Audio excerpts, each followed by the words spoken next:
Congressman Román Romulo, ang ating Mayor Vico Soto, ang ating Consi Kiko Rusya, at ang ating Consi Simon Tantoco, at ang ating Kapitan na Popot Marcelo.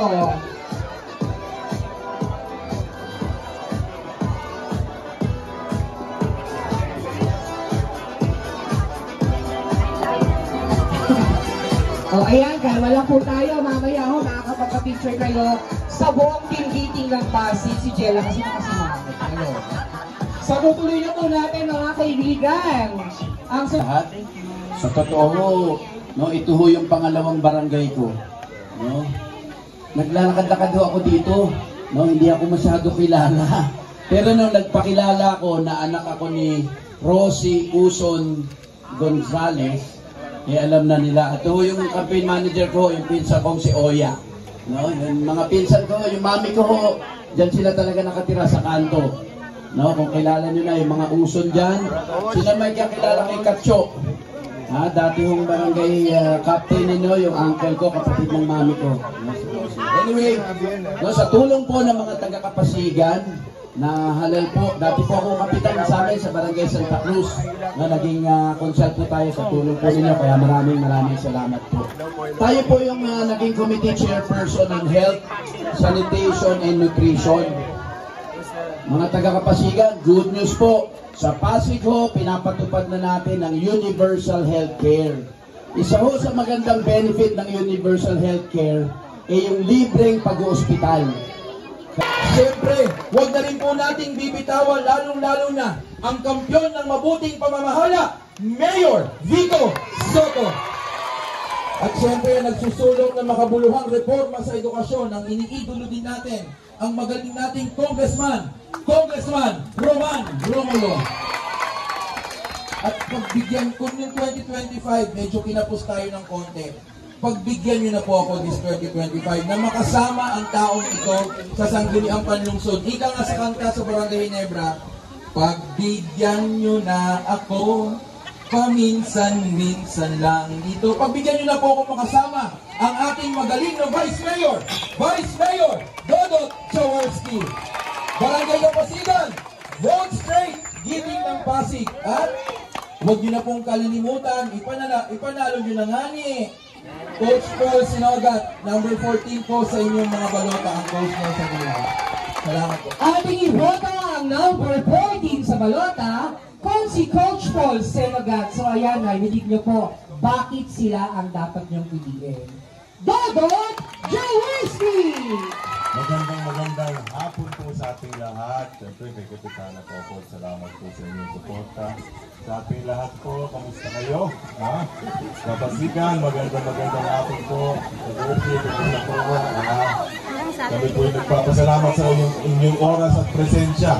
Alam naman namin na siguro sa gantong panahon, wala na isang linggo. Eksakto pala, isang linggo. Eleksyon na. Siguro ngayon, alam nila kung sino ang boboto. Alam nila kung sino.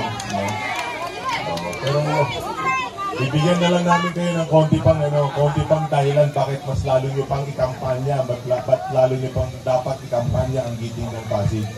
Alam nyo naman kasi dito po sa ating lungsod talagang pinutulak ni Mayor Vico yung mabuting pag-gobyerno. Diba? Ano ba talaga yung nagagawa ng mabuting pag-gobyerno at ano bang nangyayari para maniwala tayo na talagang kailangan natin ng good governance sa ating lungsod.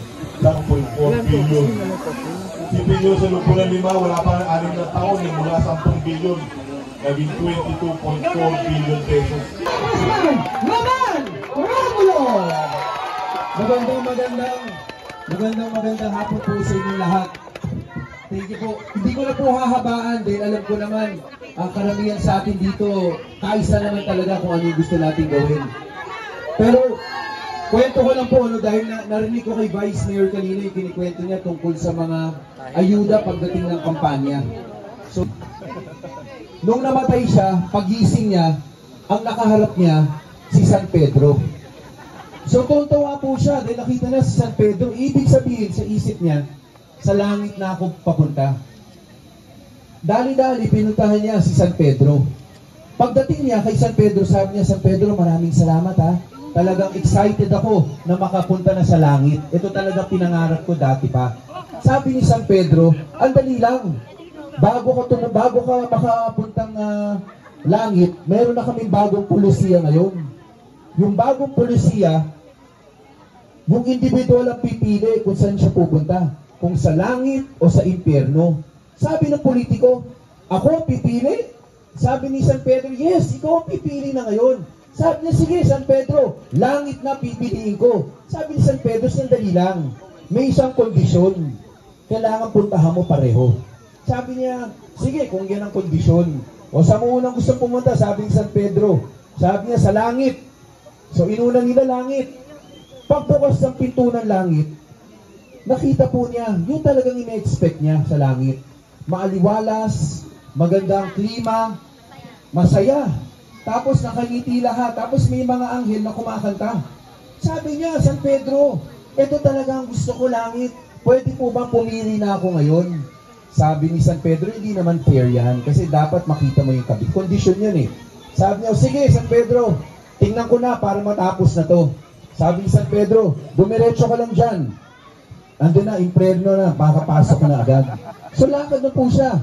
Pintuan, bago niya buksan, talagang kinakabahan siya. Kasi alam natin, di ba, kung ano yung impyerno. Mainit, madilim, masusungit, malungkot. Sabi niya, pero kung kailangan gawin para matapos na to. Pagbukas siya ng pinto, nagulat siya. Maaliwalas. Bigla may lumabas. Si Satanas. Sabi sa kanya, politiko, welcome. Sabi niya, Satanas? Opo. Sabi niya, bakit parang iba? Sabi niya, akala ko madilim dito. Hindi, maliwalas dito. Huwag kang mag-alala. Tapos maganda klima, ha? Sabi niya, oo, ito talaga dito. Inaayos namin ang klima para maganda. Sabi niya, anong gusto mong gawin? Baka gutom ka na. Sabi ni politiko, medyo gutom na ako, Satanas, pero kinakabahan siya, baka ano ipakain sa kanya eh. Sabi ni Satanas, alika na, isipin mo lang kung anong gusto mong makainin. Alika na. Pasok sila sa kabilang kwarto, nagulat siya. Buffet. Lahat ng paborito niyang pagkain ando doon. So sabi niya, baka hindi naman masarap to sa isip niya. Pero sabi ni Satanas, kumain ka na. Tinikman niya, isa-isa. Ang sarap pala. Sabi niya sa isip niya, grabe, may buffet pala dito, malamig dito, maaliwalas, ang sarap pa ng pagkain. Sabi niya, iba talaga dito. Sabi niya ngayon kay Satanas, Satanas, paano to? Baka ang dami niyo nang nakastira dito. Paano ako? Bago akong dating, baka wala naman ako matitirhan dito. Sabi niya, huwag ka mag-alala. Para sa'yo, gagawa ako ng building para meron kang matirhan. Gagawa tayong kondo. Sabi niya, ayos talaga dito. Lahat ng gusto ko, sinasabi ni Satanas. Pero lakad pa rin sila ng lakad. Pagdating doon sa isang lugar, nagulat siya. Biglang may tumawag sa pangalan niya. Pare! Pagtingin niya, lahat ng barkada niya, lahat ng kaibigan niya nandun. Sabi sa kanya, pare, tagal ka na namin nintay. Ba't ngayon ka lang dumating? Sabi niya, hindi ko naman alam, ganito pala dito sa impyerno. So, nakiupo na siya doon. Kain ulit sila, kung gantuhan, dahil ang saya medyo napagod na siya. So, napasandal siya. Sa pakalambot po na sandalan niyang kama, nakatulog siya. Pagising niya, ang karap na naman niya si San Pedro na ulit. Sabi ni San Pedro, politiko, Nakita mo na pareho. Kailangan pumili ka na ngayon. Langit o impyerno? Sabi ngayon ni politiko, alam mo, San Pedro, gusto ko talaga langit, pero nakausap ko si Satanas eh. Ang daming bibigay sa akin doon. Pwede, doon na lang ako pumunta. Pasensya na, San Pedro. Sabi ngayon ni San Pedro, walang problema. Choice mo nga yan eh. Wala kami problema. Yan ang sinabi namin. Kung talaga nga yan ang gusto mo, sige, diretso ka na doon. Sabi ngayon ni politiko, excited na siya eh. Takbo siya. Prines niya kagad yung letter I. Pababa ng elevator, sabi niya, ako, kakain ako kaagad. Meron pa akong naiaalalang pagkain sa buffet. Masarap yun, kakainin ko yun. Tapos syempre, titingnan ko na yung pinangako sa akin na housing ko. Para alam ko kung maganda ba yung lugar, ano yung gagawin ko doon. Ito na. Pagbukas ng pintuan, iba na, ang dilim. Nagulat siya. Ang dilim, ang init. Tapos kada nakita niya, nakasimangot, ang lulungkot. Tinignan niya. Tama ba itong napuntahan ko? Baka iba nang napuntahan ko. Eh tama naman, letter I. So sinabi niya, nandito po ba si Satanas? Biglang lumabas sa harapan niya, si Satanas. Sabi sa kanya, oh, hinahanap mo ba ako? Sabi ni politiko, oh, hinahanap kita. Eh alam mo, Satanas, kahapon magkausap tayo dito, ibang-ibang ganda. Bakit ganito na ngayon? Sabi ni Satanas, kahapon, campaign period yun. Eh, tapos na botohan. Ito na talagang totoo. Kinikwento ko lang po yan sa inyo dahil para may konti kasiyahan lang. Para konti masaya.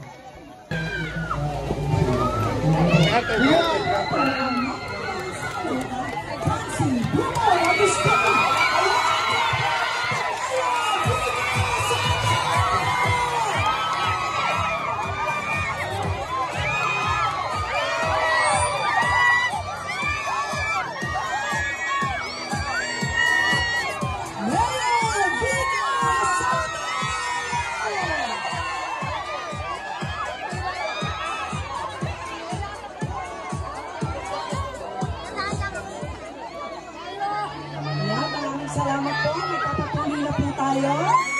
Kalma lang po tayo at mamaya po ay makakapagpa-picture din po tayo. Kaya po yung mga nga po, ako po ang naging team leader. Ngayon ba hula din dito ang 1,200 po na cataract patients. Siyempre kasama dyan natin 1,600 na passports. Habang bababa ng pabang edad, kaya nakakatakot. Siyempre panghuli natin, Facebook mo. Nakita niyo yung mga... Ay, kala ko. Nakita niyo yung mga kabataan sa Facebook na nagkakagulo. Sino ang inyong mayor? Alam niyo ba gaano katindi si Mayor Vico? Mangungupit ka pa lang, may supina ka na. Bakit? Kasi po, siya po ang champion na anti-corruption. Bawal ang magnanakaw sa Pasig. Kaya po ako si Boy Raimundo, number 15 sa inyong mga balota, parang awa nyo na. Straight getting ng Pasig. Maraming salamat po. Muli, kami pong salamat sa napakainit ninyong pagtanggap sa aming buong giting ng Pasig. Hindi ko na papakahabaan. Dahil alam ko naman, kilala nyo na yung mga nasa harapan ninyo. Tama po ba? Alam din po namin na nakapag-desisyon na kayo kung sino ang ibabato ninyo. At alam niyo naman, Barangay San Miguel, ang hinihintay na lang natin ay Lunes, May 12, para ilabas ang bumoto. Maraming salamat sa, alam ko, San Miguel, dito ang balita ko. Vote straight meeting ng Pasig. Eh, sana, bukod sa numero ko 8, walang, ato na tayo. Vote straight meeting ng Pasig. Mabuhay pa kayo! Muling ito.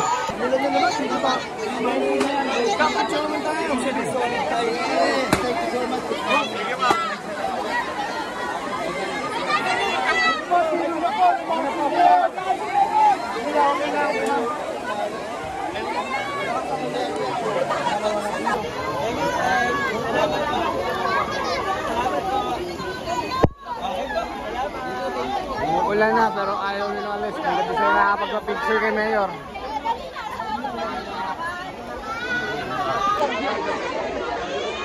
Thank you.